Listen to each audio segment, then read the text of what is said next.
modern name is now. Oh. Or not even just cities, but countries and all the places. And like, it's really fascinating. Some of them, like Jaffa is Jaffa. Like some of them are really close. Yeah. Some of them are the same, of course. Okay. And then like Damascus. But it's really interesting. That was kind of a cool thing too. But yeah, it's amazing how like the archaeology, they know exactly where all these places are, and they've found like artifacts so that it, you know, and then you're reading the Bible and it's so ancient and long ago, but you can go there and see it. You know, it's pretty cool. There's so much stuff in such a small country. There's just so much stuff there. Okay. I'll let you concentrate here. Okay.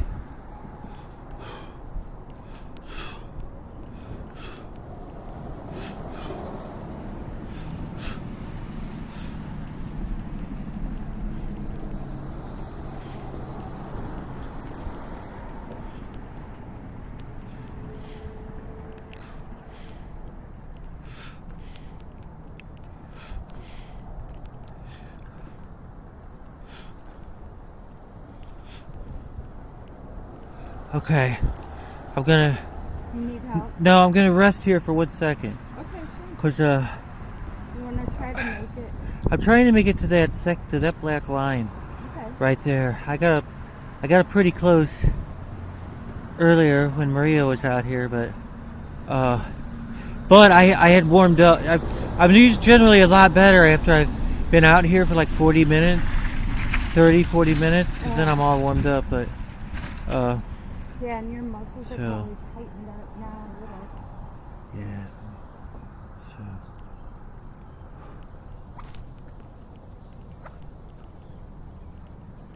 Okay.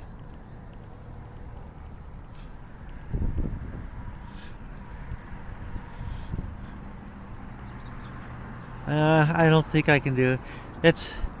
I think I'm gonna need help. Okay. You want me to just push the Yeah. away? Yeah. Okay. Well, you're probably tired. Yeah. Well, and two, it's still like pretty good. Oh yeah. Uh, It's not hard incline. I mean, Oh yeah. This is a hill. This is the top. whoa. And I forget to go down and take a picture of that thing about this being an Indian mound. I keep forgetting. Now it feels like Oh, wait. I need to go up that way.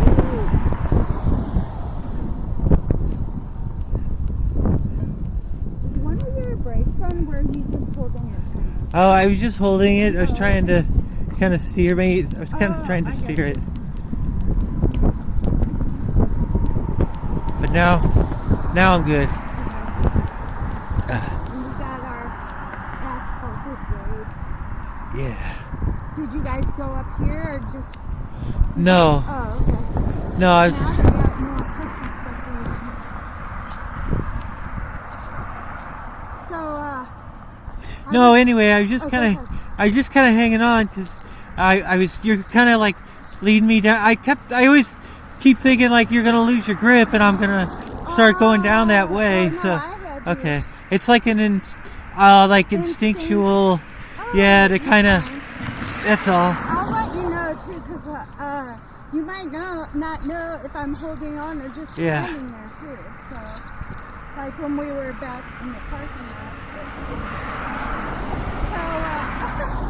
I started reading the catechism and I got so sidetracked by the saints that I was like, oh, I'm going to highlight all this and read, because there's been like recent messages by some of them.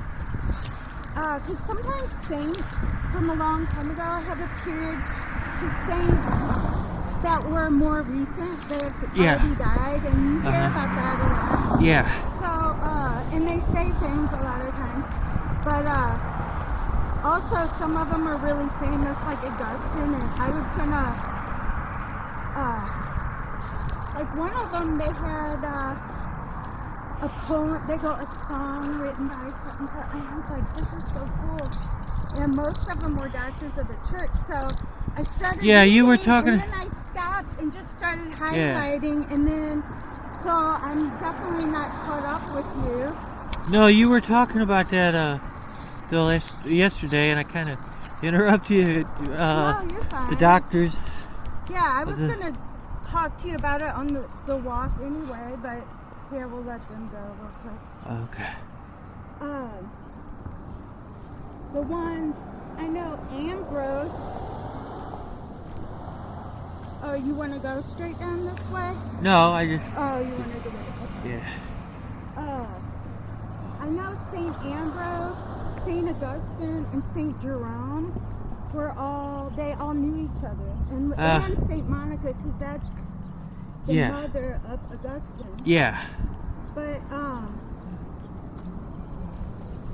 you know, like, they seem like such normal people, and then you look up, or like, regular, like us, and then you look up and they lived in, like, the 300s. Yeah. You know what I mean? It's, like, pretty crazy. But, and then I noticed there were some kind of obscure saints, that were mentioned. It was pretty cool.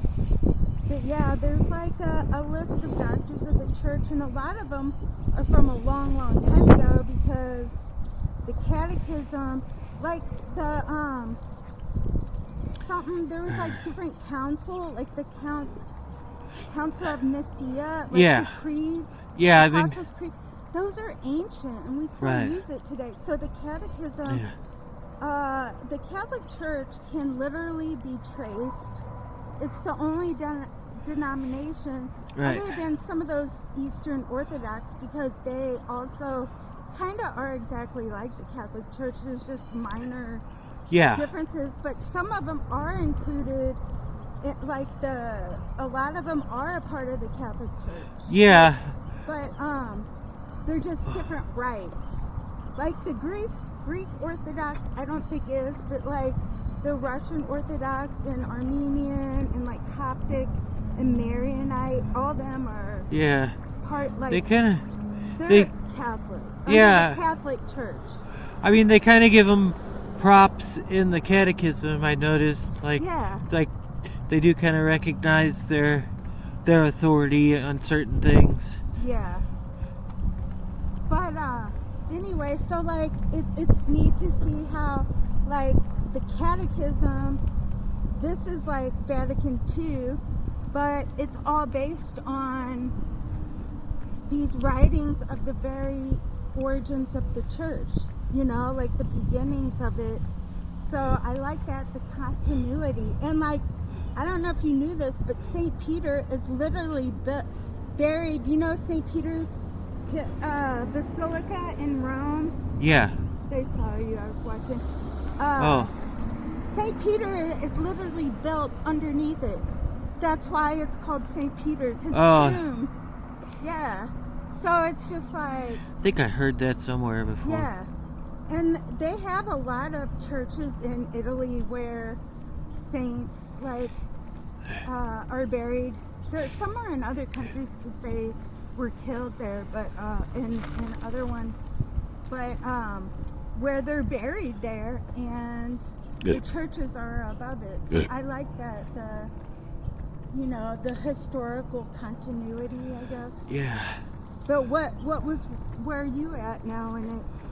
I mean, off the top of my head, I can't really remember, like... The Apostles' Creed, hello. probably. Yeah, no, that's... It's hard reading. No, that's actually...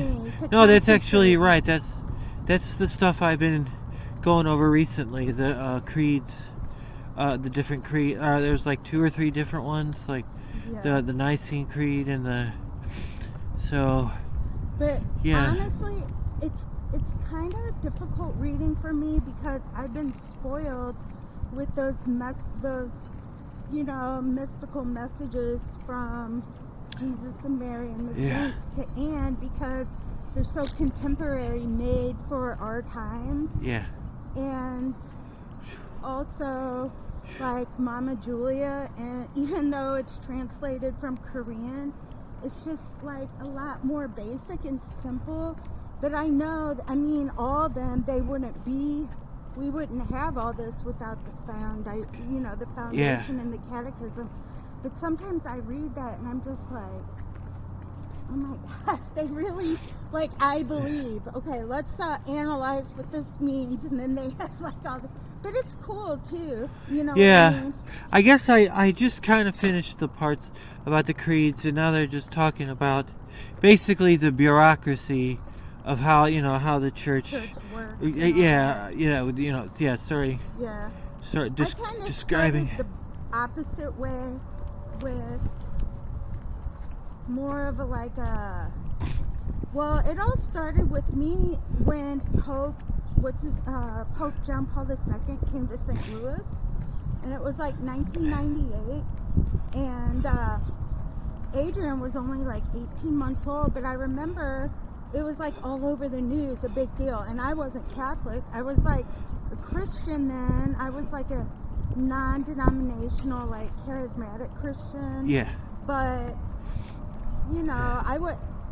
I would go back and forth. I was in NA then. That's when I was going to NA, and I think I was going out with Richie then too. I was. So it wasn't I was, I wasn't it seems like church was more not a stable thing. You kind of get into it and out and in and out, which is probably why Mary and God led me to the Catholic Church, because it certainly is more stable. Yeah. Of a lifestyle thing. But the other way is so much emotional, because when you quit going to church and your life falls to pieces, and then you go back and you get doused with the Holy Spirit and you're kind of enlightened for a little bit, you're like, oh my gosh, I can't believe I left, and so it's but it's hard to I think that's one of the reasons I really like it too, is just all the scholarships that's involved, and intellectual. I remember Barbara Walters had, because for a while it was almost until he fell from grace a little bit, but that one guy, and I think he's a cool guy, I think he's a decent man, and I like some of the stuff he says, and I know this is so lame, but I do think that the evangelical has way better music, and I know that's not what it's about, but they just have more people, and they're more contemporary, it's more emotional. And then I think that the Catholic Church should never have taken the cry rooms out, because there's Shayla's friend, because in the charismatic church the kids can go to a nursery, or there's a room you can go in that's soundproof, but it has speakers. They don't have that in the Catholic Church, and I think, your mom, she probably would have stayed in church if she could have gone in a room, let you guys cry and play. You know how difficult, I could see it. It wasn't your mom. I don't think it's all your mom's fault. I think the church really put too many burdens on people, and they do now, and these parents are up and down, and they, it's just man, if I was designing churches, I would add those back in, because they apparently used to have them. They were not in them a long time ago. Then in a certain period, they started adding them to some, and then they took them out again. I don't know, it was kind of weird, but you want to wait for them to go? Yeah. Well, I don't know if you're leaving yet. You want us to wait for you? Oh, no, go ahead. Oh, okay.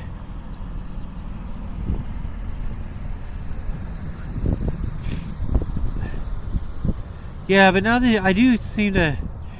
you mention it, I do seem to have vague recollections of cry rooms. Yeah, I think that like they should make them, because I remember going to this one church, Life Christian Center, and it was like really cozy and comfy. And I'm just saying, like, the Catholic Church to me is not the only way, but it's the safest way. And you know, but I don't think people have to be Catholic. I think, you know, Jesus said in the apparition, if you were a Protestant, would you love me less?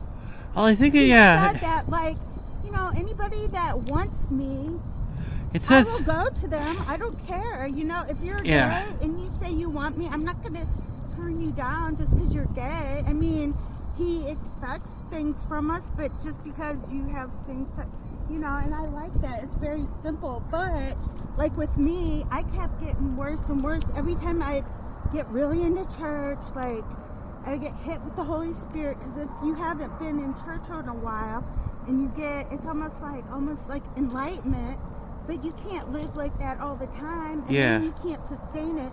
Then I would get all lonely, and I wouldn't interact with people enough. And then I was shy, so my only socializing, I had to be on drugs. And then eventually I just got, like, I ended up smoking crack and all kinds. Yeah. So I think that, well, that actually happened after I was Catholic, but that's another story. Yeah. But I think that maybe God knew in my case, it's like, this girl is a little nuts. Yeah. And we need to put her in a more secure atmosphere. Yeah. But, you know, I do miss some elements, like the music and the feeling or something. But there are charismatic Catholics, and there are masses that have music that's really good, but they're just like farther away, and there's just, you know, different things like that. And but anyway, so what happened was I was a Catholic for some reason. Whenever I became a born again Christian, no matter what people said, I always knew that other major world religions and denominations were valid. And I don't know if that was like a gift of the Holy Spirit, because back then people used to born again type evangelicals thought Catholics were going to hell. Now they're, because of the political things, they've almost become to respect each other so much because of different things. They realize, oh, well, we have the same. And they're all we have to stick together. Right, they're all kind of under attack. So. Like the abortion thing. They're like, wow, the Catholics have a good setup here. Yeah. You know, and a lot of non-Catholic Christians are really apathetic and don't really have any view or don't want to get into that, you know. So anyway, to make a long story short, I was like, shoot, the Pope is in town. Let's go just see him drive by. So me and Adrian, he was only 18 months old. We went down kind of close to where Blackstown from the Delmar Loop, kind of across from Wash U, because he was going down Lindell. And I thought it'd be so crowded with all kind of traffic. Well, people were predicting it was going to be really cold, but that day it ended up being really warm. It was January. Oh, wow. I mean, not real warm, but comfortable. So there was no traffic, and there was people standing there, but you could stand right in front. And he just like went by fast. Because you know he was shy. At the Pope now, he gets out, he kisses babe. You know what I mean? Like he's so cool. But he didn't even go slow. I mean, he just went forward fast. And he had what do you call that disease where you shake? Parkinson's? Yeah, he had it bad. He was really old then too, so he couldn't, you know, get out and walk around. Plus he was shot before. Yeah. So they were he was in that thing where he had like a glass thing around it. Yeah. But just that little bit, that was it. I didn't go to a church service. I didn't go to anything he was at.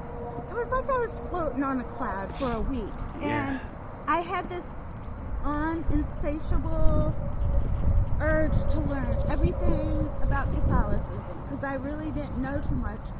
And I went to this Catholic store that I later ended up working at, and it was by Mid-Rivers Mall. And they had all these videos you could check out for $1. I saw them all, every single one. Oh, really?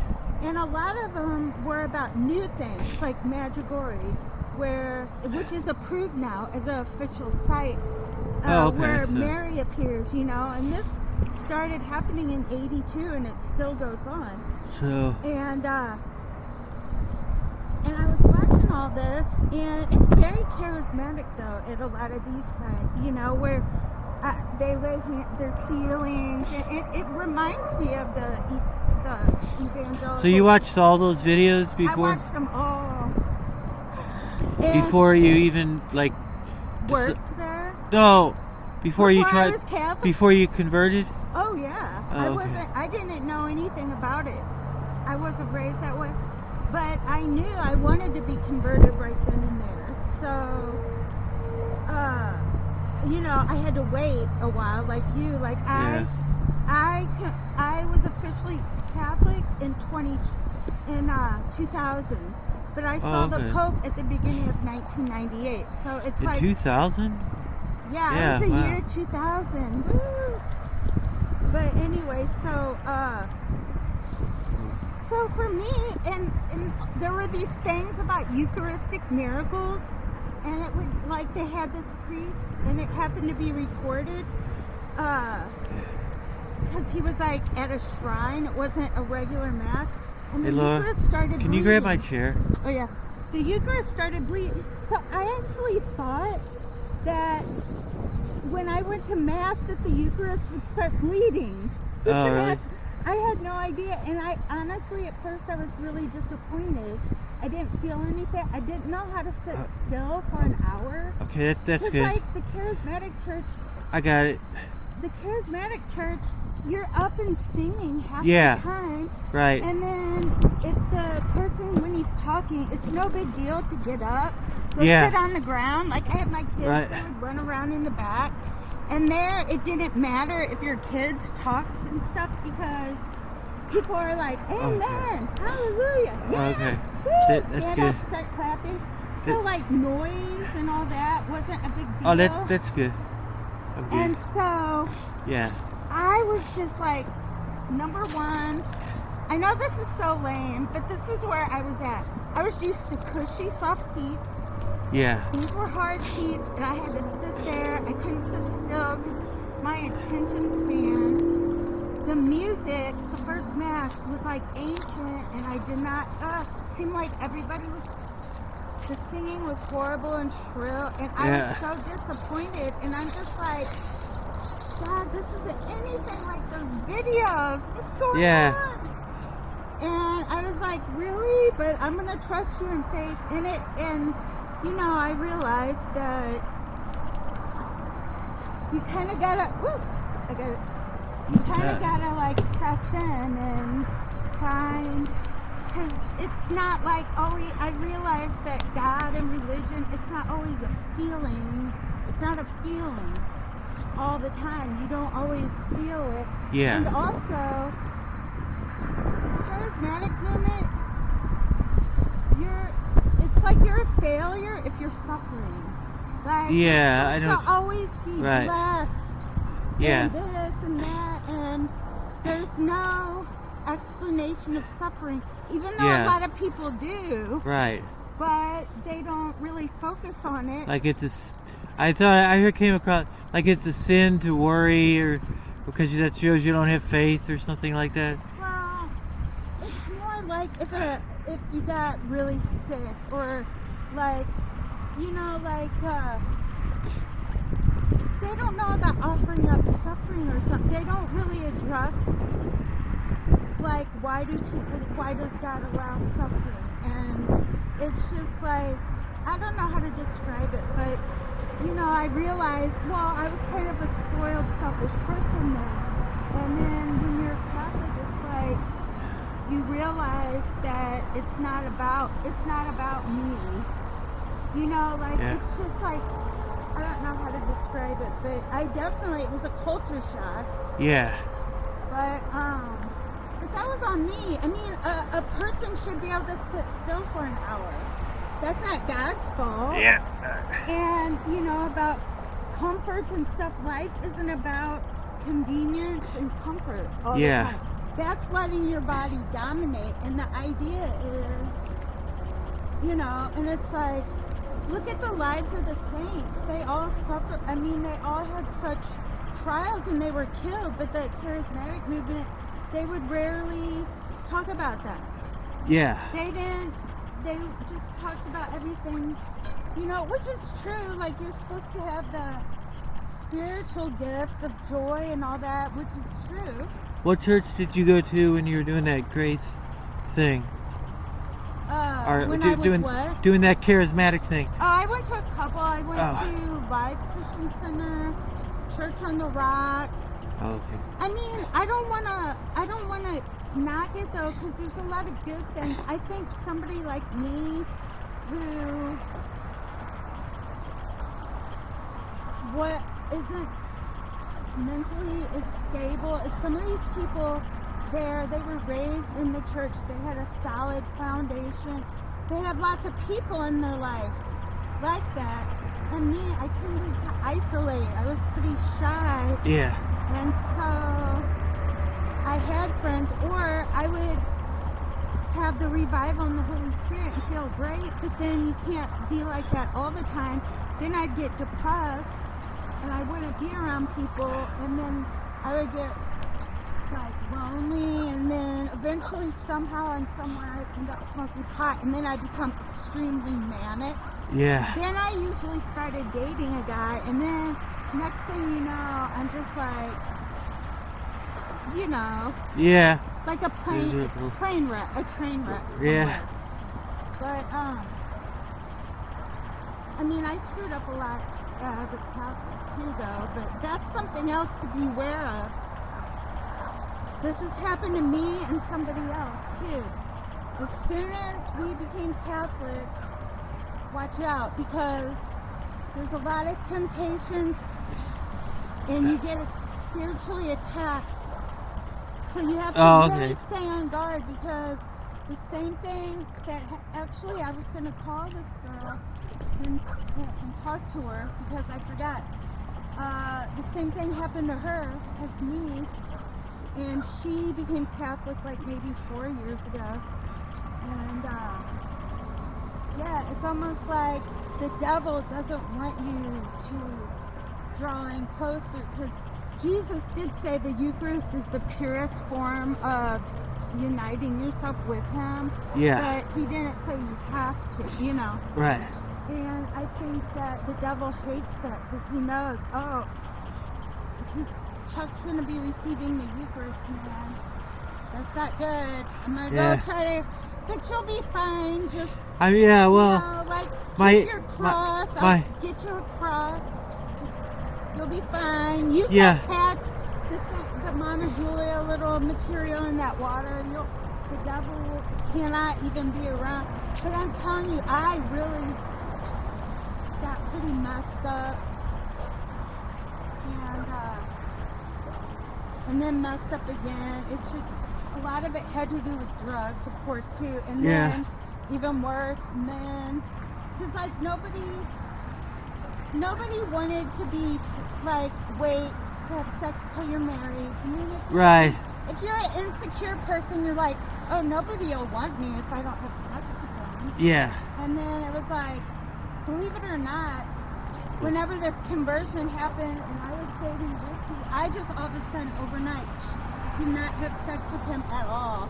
And I think he was very nice, because he knew if he broke up with me, everybody would hate him. Yeah. Because I was new. I only had 3 months clean or 30 days. Oh, yeah. But he was really good about it. But we started going our separate ways after a while, and then we did split up. Anyway, so, it's just, I love the Catholic Church now. It's just, I saw all these videos about epic things and miracles and all that, but the truth is, it's really not about miracles and all that. It's about, like, the daily struggle with ourselves, our ego, Yeah. and you know, like flesh and acceptance. It's just like it's really not different than any Christianity, really. In that way, it's just with the Eucharist. I feel like you get strength from God, maybe more consistently, evenly. I don't know how to describe it, but yeah, that was fascinating how the Pope John Paul II he was that holy that just speeding by. Yeah. And then it was like I was on a cloud. Like I felt heavenly. I was just so.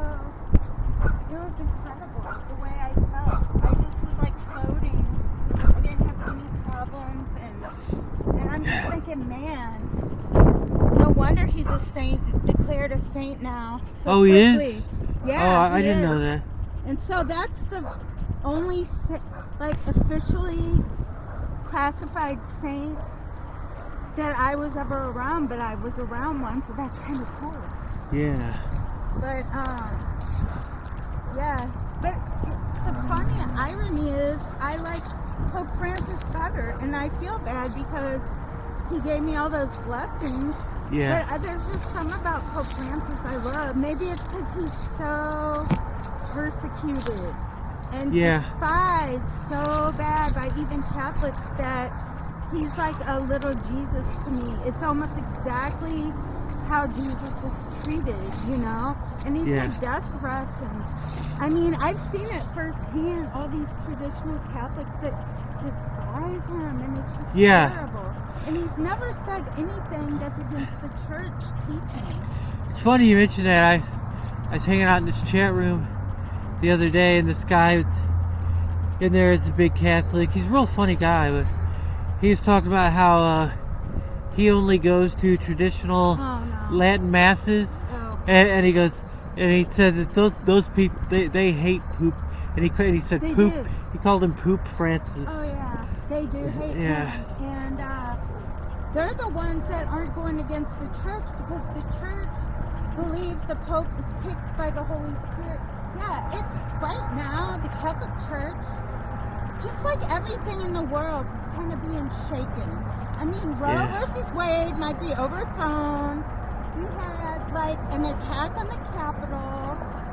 All kinds of the weather is crazy. California is burning everything's shaken up, and especially the Catholic Church. Would you pull that sleeve back up? Oh, up? Yeah. The Catholic Church is in a very strange place right now because there's a schism. There hasn't been a schism in the Catholic Church since, what, the 1300s? Yeah, I didn't... But there is a real schism where people that are supposed to be Catholic are not recognizing Pope Francis as a pope. That's a big deal. Oh, yeah. Yeah, and... I didn't realize that was going on. Oh, yeah, it's mostly in the United States, too. But... that's another thing. I went through so much tears and anger and stuff that I've just let it go. And Jesus actually gave messages to Anne about it and said, don't even engage yourself in the conversation. I didn't make a mistake when I chose him to be, you know, because I used to go crazy responding to people on Facebook about it. And I needed that message because he said, don't worry about it. I'm gonna take care of it. Just let me do it. And that has been like a gift from God because now I don't have to involve myself. You know, I still post little things from quotes from Pope Francis. So my Facebook friends, they know that I support Pope Francis. Is the fact they might have unfriended me even to that extent. Is the fact that he's a Jesuit, does that have anything to do with it? No, it's because he didn't agree with Donald Trump, basically. Oh, okay. He didn't agree with everything and he also, okay, they also misquote him all the time. Like they said, oh, he believes in gay marriage. He never said that. He said, if somebody is gay, who am I to judge them? Meaning, like somebody that has same-sex attraction. He didn't say. I remember something about I remember something like that. Actually, like me, if I'm a single person, and it would be like saying, "Oh, you're a single person. You can't be Catholic, or God doesn't love you." Okay, that's the same thing with gay people. It's not saying they're having sex and all that. And plus, God takes us where we are. He already knows the future. He knows the past. That's what Alpha and Omega is. So how are we supposed to know? Apparently, somebody told me there were saints that struggled with same-sex attraction. They may have never acted out on it. Yeah. But the point is, when Jesus said not to judge, he meant that. And people forget that. And people are judging the Pope. But anyway, people misquote him. And another thing they did was, he was saying, don't just focus on abortion. So they took that and ran with it. What he was trying to say is, he speaks out against the death penalty. Well, you know, Republicans hate that. Yeah. Republican Catholics are the ones. And he was a scientist, so he's really big on the environment. Yeah. And he'll meet with anyone that's an expert. Like people who are really experts in any field, he'll meet with them and they'll be like, oh my gosh, he met with so-and-so. And it's just like Jesus' time. Almost word for word. You couldn't even make it so obvious. And how do people not even see it? But anyway, what he was trying to say is there's a huge anti-abortion movement in the Catholic Church. But there's not enough said about euthanasia. There's not enough said about old people's rights or disabled. You know what I mean? Like, the people hardcore in the pro-life movement I think I need a hand. But like the average, like pro-life Catholic, not the ones that are heavily into it, but the average pro-life Catholic does not say anything about the death penalty. Okay, I'm good. Or doesn't say anything about... I'm good. Like... right here anyway. You know, other rights. Like the elderly and you know, you don't really hear about it as much. Yeah. And that's all he was trying to say. But of course they distort it and say, Pope Francis says that we shouldn't care about abortion. Yeah. That's not what he said. He said so many things against abortion. But what it is they distort what he says because he does not like Donald. He did not agree with Donald Trump on things. And they made essentially Donald Trump the Pope. A lot of them, not all of them. I'm talking about like the traditionalists, and I'm hoping that kind of fizzles out. But you need help, just let me know. Yeah. Yeah, sorry. That's okay. No, that's cool. I was trying. Well, I would have said something. I was trying to do as much as I could. Well, if that guy ever comes on there and say, you can say this if you want to be really catty. Yeah. Which I would love to. You could say, oh, I thought you were Catholic. And he'll say, oh, I am. And you'll say, oh, well, I thought Catholics follow the magisterium of the church. Yeah. And the Pope picked by Jesus through the Holy Spirit. Yeah, that's about the part where I'm at right now. In the catechism where they're like where it says I believe in the Holy Church. No, those are the creeds. Yeah. I'm talking about where it starts talking about the magisterium and all the bureaucracy, which. But it's important. No, I don't mean it in a bad way. It's hard to read and it seems boring, but when it comes to like day-to-day things, it becomes important. Because I don't think it's boring at all. Okay. I didn't mean bureaucracy in a bad way, but the United States government way. Yeah, but that is what it is. They're describing basically how the system is set up. Well, I think it's important the way they do the church so that it isn't led astray by people like Donald Trump. Now, I don't think Donald Trump was as bad as some people think, Yeah. or as good as some people think. I Yeah, think me too. he did some good things, and he did some bad things, and he Yeah. had a really kind of arrogant attitude. I totally agree with that. And Yeah. I'm so surprised how many Christians look at him as like a savior. Literally. Yeah. They bought into the PR. Yeah. They bought into the PR. Yeah, to where Pretty they much. would reject the Pope over him because the Pope didn't agree with him on everything. Yeah. And I don't know, it's weird. Some of them fell. I was surprised. I have some friends that fell for all the crap. You know, I don't know if it was QAnon, but you know, there are some conspiracies that are true. Yeah. But people who promote ones that aren't true, whenever true ones happen, no one will believe. Right. Because, or they distort it. They distort it enough to where people won't believe it. And Oh, this is cool. I got the wind at my back, so hopefully that'll help a but little. anyway, that's my 2 cents on that. But you'll get into such a long discussion with him, so I wouldn't even bother. I would take No, that's kind of why, like, I didn't. take Jesus' advice and don't. Well, I don't know. I just don't know much about it yet. So that's kind of like how I didn't even really talk to my new worker lady about it, just because Oh yeah, you don't know where she. I think she's kind of a liberal, Oh, she probably.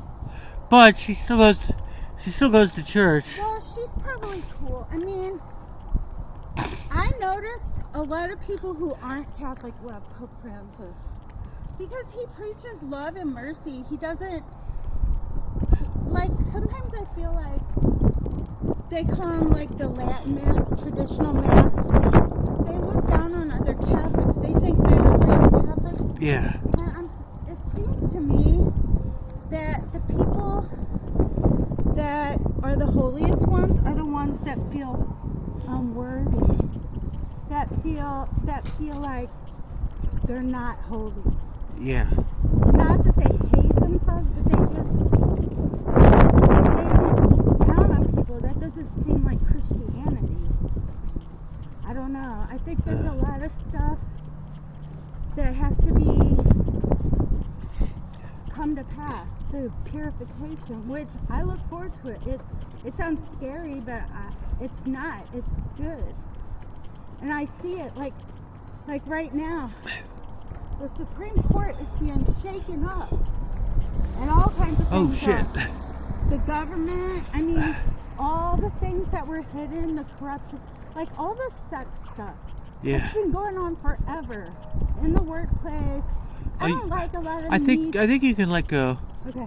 I don't like a lot of the Me Too movement because I think that it's so angry, and whenever people get into man hating or putting down masculinity, I think that's bad, and they're trying to like neuter men. Yeah. I don't like that, but the fact that all these people that used to get by with all this stuff, like that child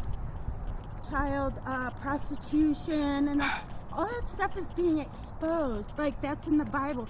The things that were hidden will be exposed. Yeah. Like corruption. Hey, could you fix that sleeve again? Yeah. I probably did a bad job.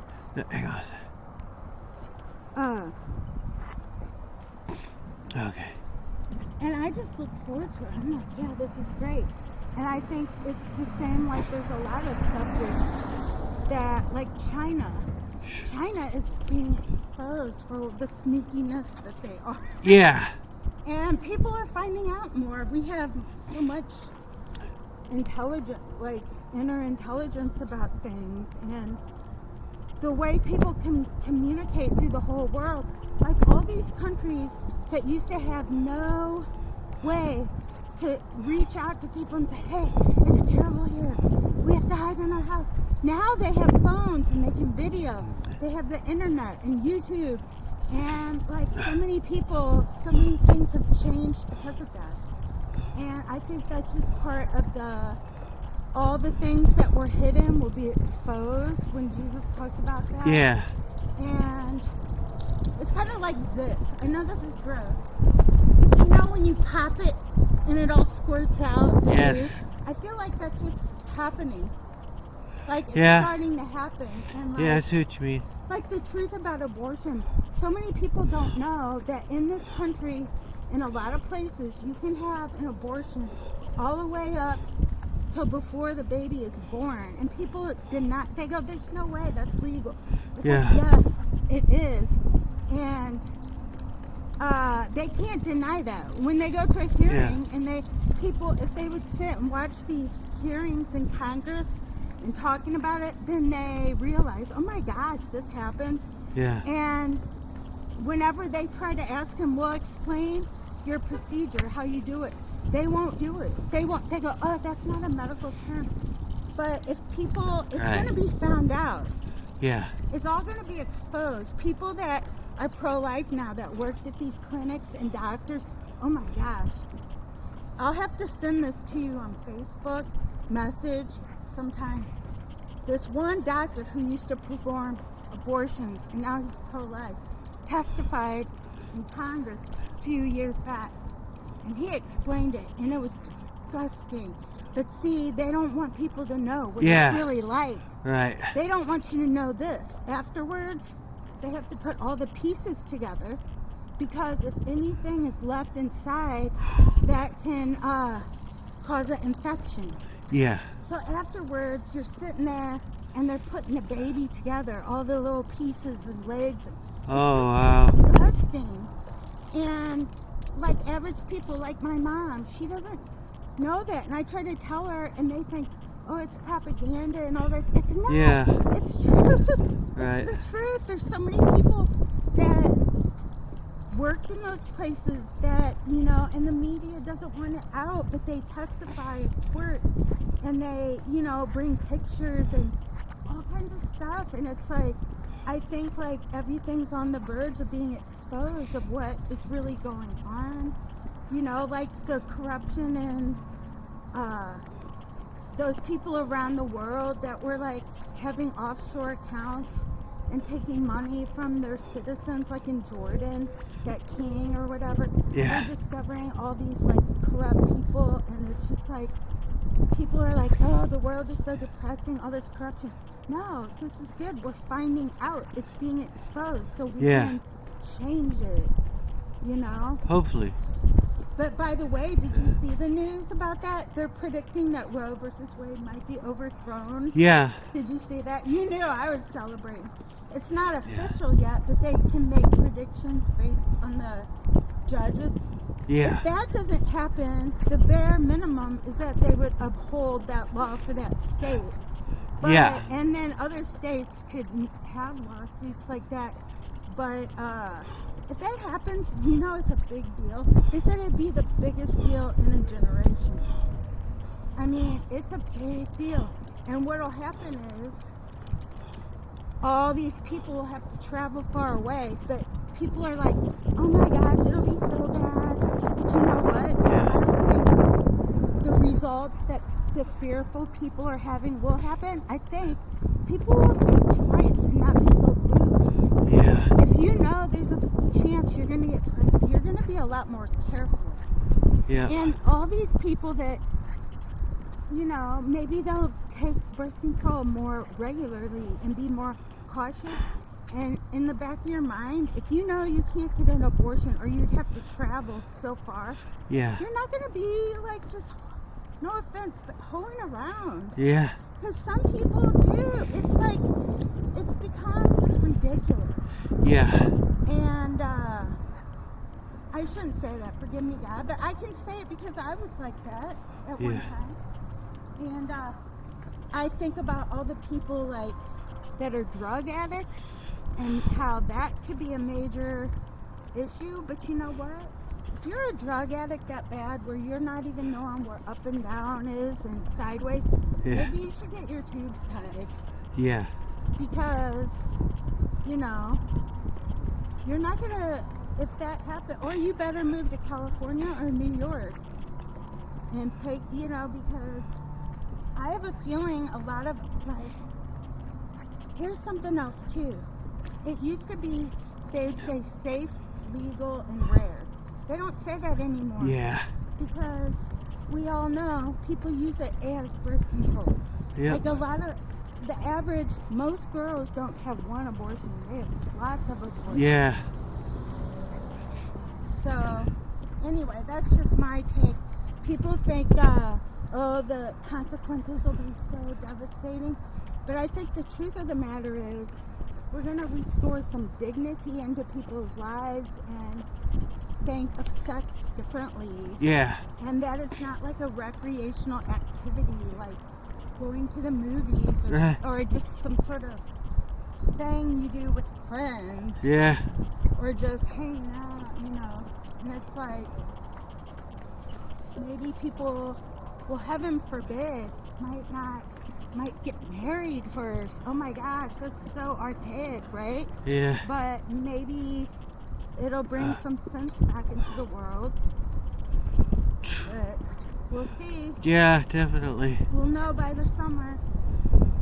But still, either way, people better wake up and smell the coffee because pro-life people are getting strong. We're getting sneaky too. We do a lot of dope fiend moves. Yeah. Some real sneaky laws people are doing.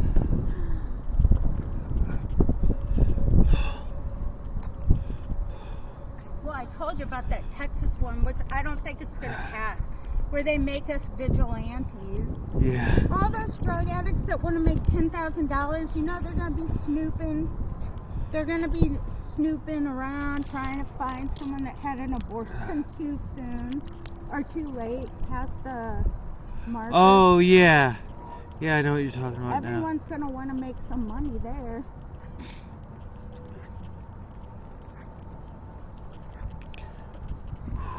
Well, another thing too is if they don't,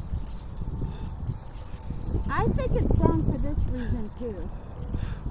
Let's just say, okay, they say, well, most of the United States is for abortion. Okay, well, but what about the states where most of the people aren't? Why don't you let the states decide? Because Roe versus Wade is federal, where they try to prevent a state. Okay? Yeah. So, why don't you let the people decide from that area? And then, because you have to realize there's consequences from abortion too. There's mental damage done to these people, and the mental damage affects society. True. Because a lot of people become depressed and suicidal and do drugs. And if you just believe in a karmic thing, if your state doesn't want that and you don't want that in your state, why does the federal government have to force people? Right. So, and if people are like that adamant that they want abortions, maybe they should move then. If they're using it as their form of birth control, and they just got to have an abortion, then move. That's what I would say. Yeah. And then you can have all the, and that sounds harsh, but I don't really have any sympathy right now. Yep. Let me know when you want. Do you want me to push? I know you worked out hard today. Yeah. I'll do it. Okay. It's not that bad. Just I was actually doing pretty good coming up that one street, but I mean, it looks flat here, but it's a hill because it's like the top of a hill. Yeah. So it's misleading. I know when I walk on this, I think, oh, it's pretty mellow, but then I forget, oh yeah, it's not. Yeah, I have trouble on this part right here for some reason. I think probably because I'm pooped out, but... And you probably get tired towards the end, too. Yeah, that's what I meant. Yeah. I kind of pooped out on this little part here, but once we get up on the sidewalk, I'm pretty much home free.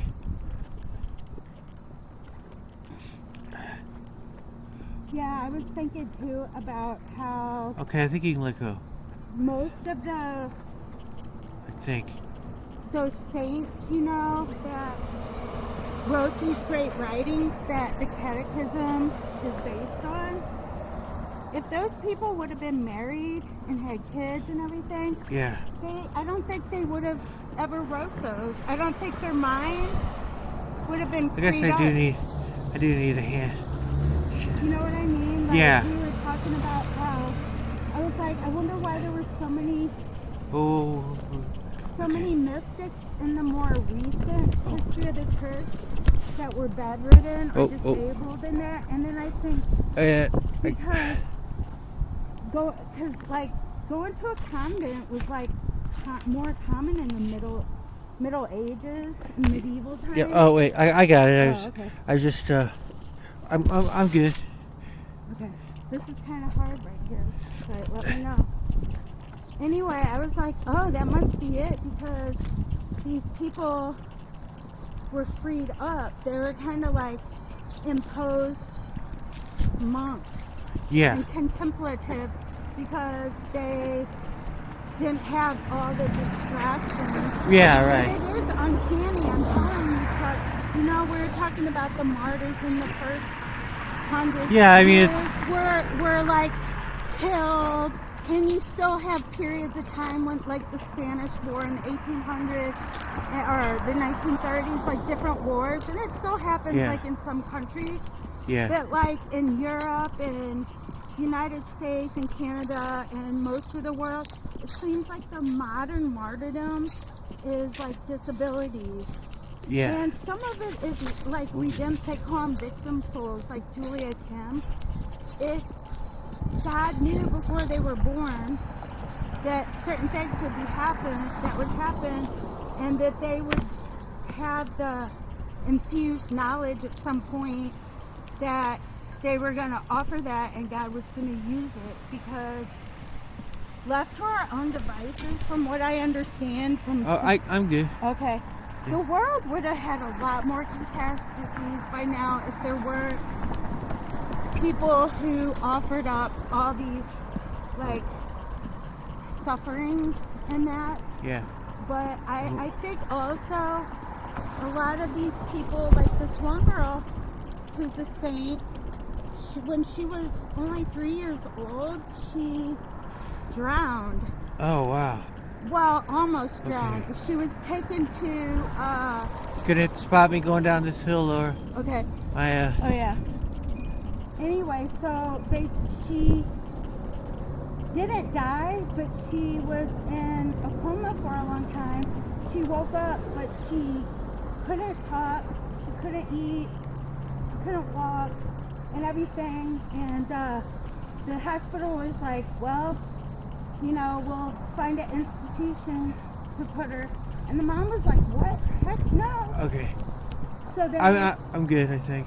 So they, you know, brought her home, and they were going to take care of her. And then they noticed, like, these miracles happening. Like, she had a statue that had oil coming down. And actually, eventually, it got word, and people came and visited it, and miracles would happen.